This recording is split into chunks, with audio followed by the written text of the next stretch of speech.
Burundi est un magazine qui sert de pont entre les Burundais en exil et ceux restés au pays à travers des informations bien fouillées concernant tous les domaines de la vie du pays. Le magazine Humura Burundi est diffusé sur le web via le site de la RPA www.rpa.bi. Humura Burundi. Merci d'être au rendez-vous. Bonsoir et bienvenue à ce magazine dont voici les principaux titres.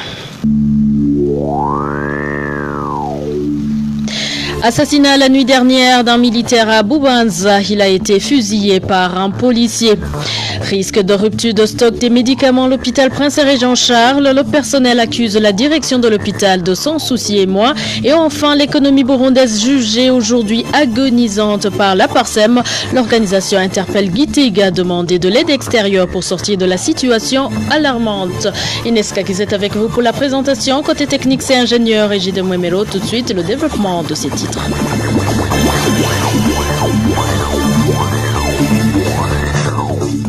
Encore une fois, bonsoir et bienvenue. Commençons par la page sécurité. Un militaire de la FDN a été tué, fusillé par un policier la nuit de ce mercredi sur l'axe Bujumbura-Bubanza, RN9.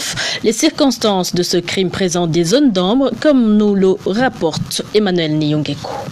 Ce militaire tué par balle dans la nuit de ce mercredi est le caporal Alexis Ndihokubwayo. Il faisait partie des militaires du 47e bataillon dernièrement rapatrié de la Missom. Comme le révèlent les informations en provenance des habitants de la zone Muzinda, en commune Rugazi, non loin de la route nationale numéro 9, le lieu du crime. Il s'agit d'un des agents de garde du procureur de la République en province Bubanza qui l'a tiré dessus. Selon les habitants, il était aux environs de 19h. En tenue civile, le caporal Alexis Ndihokubwayo était au volant d'un véhicule de type Probox à bord duquel étaient d'autres personnes qui l'y déplaçaient. À ce moment, témoignent les habitants de la zone Muzinda, il a été arrêté par Emmanuel Ngomirakiza, le procureur de la République à Bubanza, accompagné par ses policiers de garde. Ils l'ont accusé d'excès de vitesse et de la mauvaise appréciation de la priorité. C'est au cours des discussions qu'un des policiers qui assure la garde de ce procureur a tiré à bout portant sur Alexis Ndihokubwayo et ce dernier est mort sur le champ. Les habitants qui étaient proches du lieu du drame font savoir que la mort de ce militaire suggère une zone d'ombre.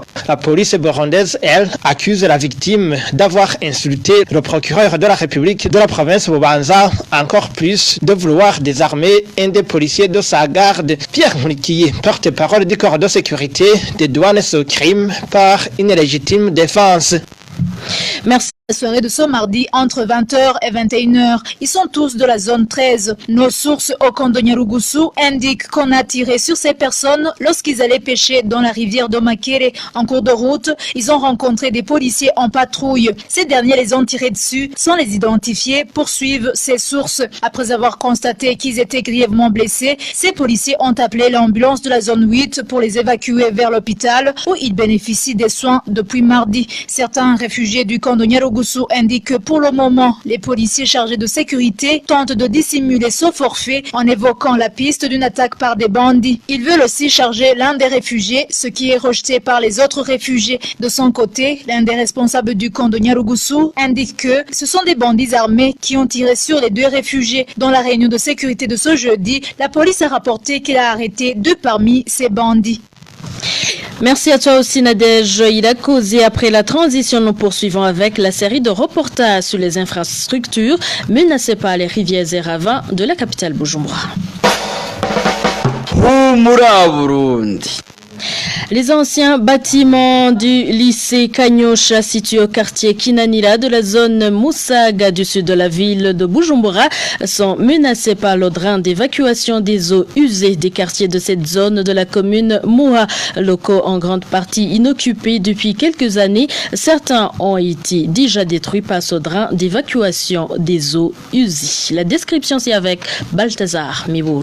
Le lycée Kanyosha dit chef d'ici allait de la 7e à la 10e troisième année. Une partie de ces locaux est actuellement cachée par les torrents depuis le début des travaux de réhabilitation de la route Moutagadé, détruite par le drain d'évacuation des eaux usées provenant des anciens quartiers de la zone Moussaga. Un drain qui passe au côté droit des bâtiments de ce lycée. 3 salles, de 2 classes et une qui servait de direction de cette école sont détruites. Les murs du côté du drain se sont écroulés, du moins pour les 2 classes. Le reste des bâtiments n'est pas épargné si du moins le drain. L'origine de cette destruction n'est pas aménagée. Aux dommages causés par ces drains s'ajoutent les ruines des bâtiments qui résultent du fait qu'il n'est pas exploité depuis quelques temps. Dans certains locaux toujours en entier, s'y déroulent des activités non scolaires. Certains logent des clubs de danse culturelle, d'autres des églises comme constaté par les observateurs de la RPA. Les habitants de la localité regrettent l'arrêt des activités du lycée et perdent petit à petit tout espoir de le revoir fonctionnaire suite à l'écroulement des locaux. Un écroulement qui risque aussi d'emporter les occupants actuels de ces infrastructures.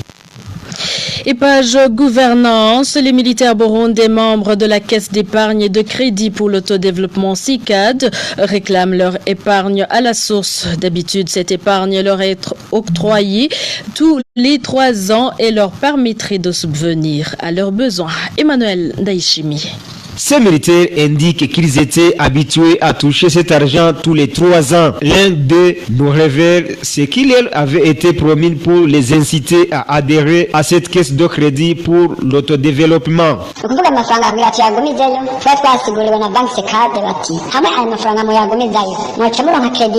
Nous avons accepté d'épargner notre argent à la CECAD parce que nous avait promis beaucoup de crédits avec un taux d'intérêt très bas. On épargne chaque mois 10% de notre salaire. On peut même épargner jusqu'à 25%. Cette épargne à la source est octroyée aux militaires membres de la CECAD tous les 3 ans. Cette année, nous n'avons pas eu cet argent comme d'habitude pour des raisons qu'on ignore.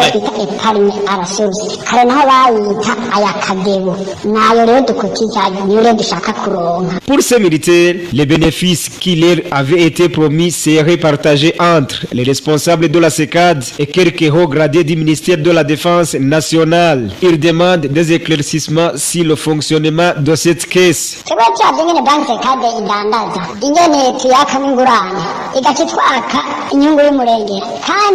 Nous avons épargné notre argent à la CECAD. Cette dernière encaisse d'énormes bénéfices, mais nous n'avions aucun intérêt. Nous demandons au directeur général de la CECAD, Viator Munyangindi, de nous octroyer l'argent qu'on a épargné. Nous craignons que notre épargne ait été détournée par les responsables de la CECAD en collaboration avec quelques hauts gradés de l'armée burundaise.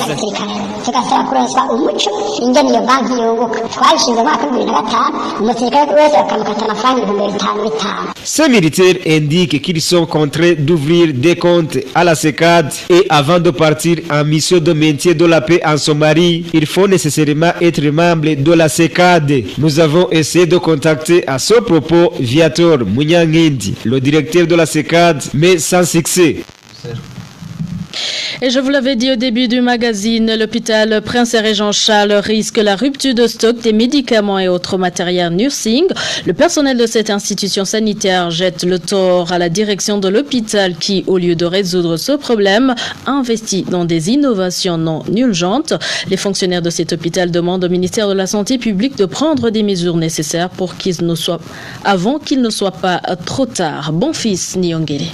L'hôpital Prince Jean-Charles fait aujourd'hui face au manque de médicaments et autres matériels dans différents services du établissement sanitaire.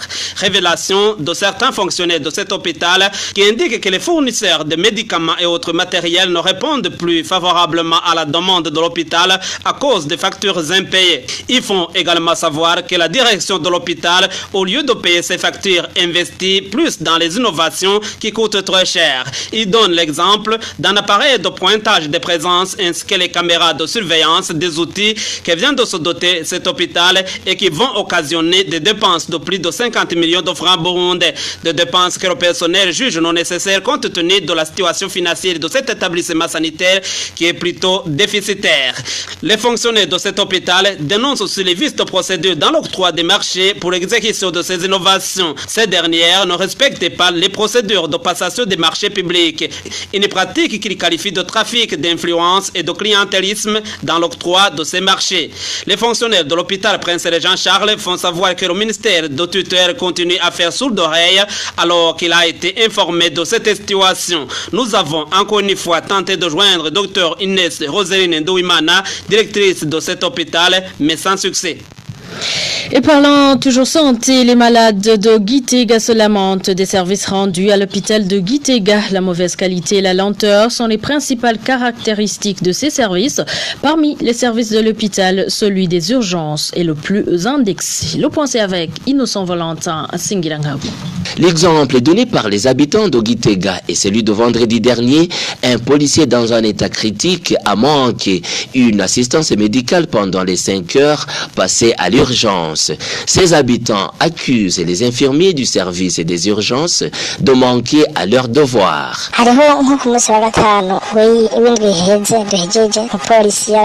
Vendredi dernier, un policier malade et en tenue policière est venu se faire soigner accompagné de sa famille. C'était 13 heures. Nous étions au chevet d'un membre de notre famille qui était malade. Nous avons quitté l'hôpital à 17 heures et ce policier n'avait pas encore eu de l'assistance. Cela, nous l'avons vu avec nos propres yeux. En plus du mauvais service rendu aux patients de la province de Gitega, les habitants de cette province disent que la salle des urgences ne remplisse pas les conditions requises, ce qui crée un problème lorsqu'il s'agit d'accueillir plus de 2 patients. Depuis longtemps, l'hôpital de Gitega a eu un problème d'accueil par les patients et surtout au service des urgences. Ceux qui ont fait des accidents, les patients à l'état critique, sont reçus dans une salle des urgences non spacieuse. C'est une petite salle de telle façon qu'on ne trouve pas où déposer les malades. Il y a 2 lits. Contacté, Dr Jacques Ndouimana a répondu qu'il n'était pas au courant de la situation, mais qu'il va bientôt faire des investigations. Merci à toi aussi, Innocent Valentin. Singilanghawe, je vous rappelle que vous retrouvez ce magazine sur différentes plateformes de la RPA, sur Twitter, SoundCloud, YouTube ainsi que sur le www.rpa.bi.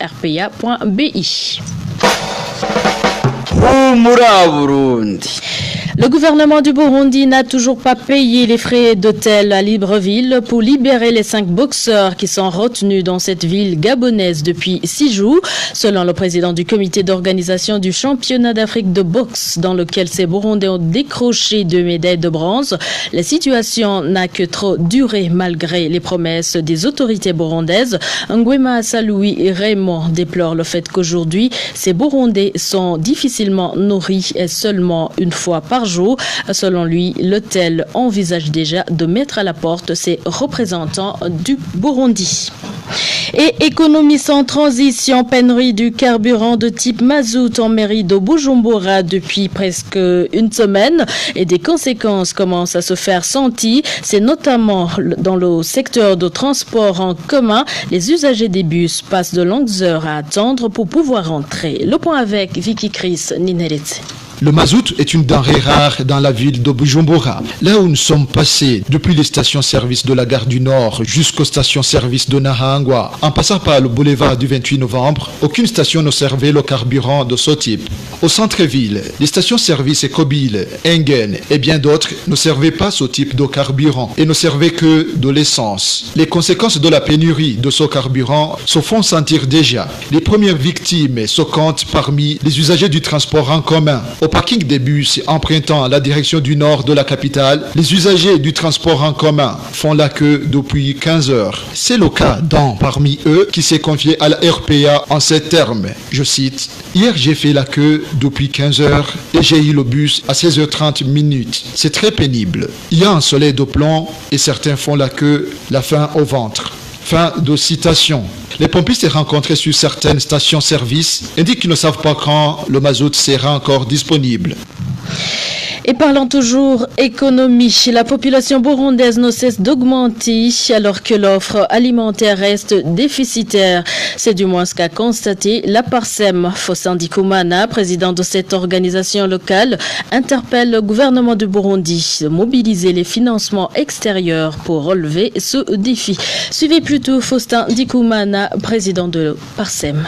Nous avons jugé qu'il y a eu très récemment une cumule d'inflation de 2 chiffres qui a provoqué une augmentation vertigineuse des prix dans un contexte de population généralisée. On est revenu alors sur certains leviers sur lesquels il faut agir pour améliorer la situation. D'abord, on a constaté que l'offre alimentaire est déficitaire par rapport à la croissance de la population. On a pu constater que la population augmente alors que l'offre alimentaire ne suit pas si on analyse vraiment si la situation dans le passé. Et l'autre élément est la crise de l'énergie aujourd'hui, le carburant. Le carburant devient de plus en plus rare, il est cher. Aussi l'énergie électrique, le déficit de production de l'énergie hydroélectrique a fait que même maintenant l'électricité découle par exemple de l'importation du carburant, sans oublier aussi l'usage du charbon avec le risque de déforestation qui est là. L'autre élément très important, ce sont les taxes. Le gouvernement dit qu'il a un programme national de développement, alors qu'aujourd'hui l'investissement, la croissance est à 0,1%. Si le gouvernement ne mobilise pas des financements extérieurs substantiels en vue d'exécuter ce programme, on a vu commencer à se rabattre sur l'augmentation des taxes de certains produits, mais c'est ce qui va augmenter les prix. L'autre élément fondamental, c'est l'encadrement du pays, sans stratégie pour vraiment maîtriser ça, surtout que dans les ports de Dar es Salaam, il n'y a pas de stratégie pour maîtriser les taxes. Il y a l'entreposage dans ces ports, il y a aussi le recours au mode de transport très coûteux, notamment par route sans exploiter, par exemple, l'usage du lac Tanganyika, sans oublier les routes délabrées ici à l'intérieur du pays qui gênent le commerce et l'approvisionnement. Aussi, il y a les phénomènes monétaires, taux d'intérêt élevé, la pénétration des devises. Aujourd'hui, le dollar est à 3000 francs et les importateurs. Ce risque doit être répercuté sur le coût des biens importés. Cette sortie médiatique a été faite dans le cadre de la campagne La vérité sur les défis du pays, Ukuri Kubiduhanze, initiée par Parsem. Et voilà, c'est par ici que nous mettons point final à ce magazine. Merci pour votre attention. Merci également à ingénieur Egide Mwemelo pour sa complicité technique, sans bien sûr oublier toute l'équipe rédactionnelle. Inès Gakiza, j'étais avec vous. Je vous souhaite de passer de bons moments chez vous. Au revoir.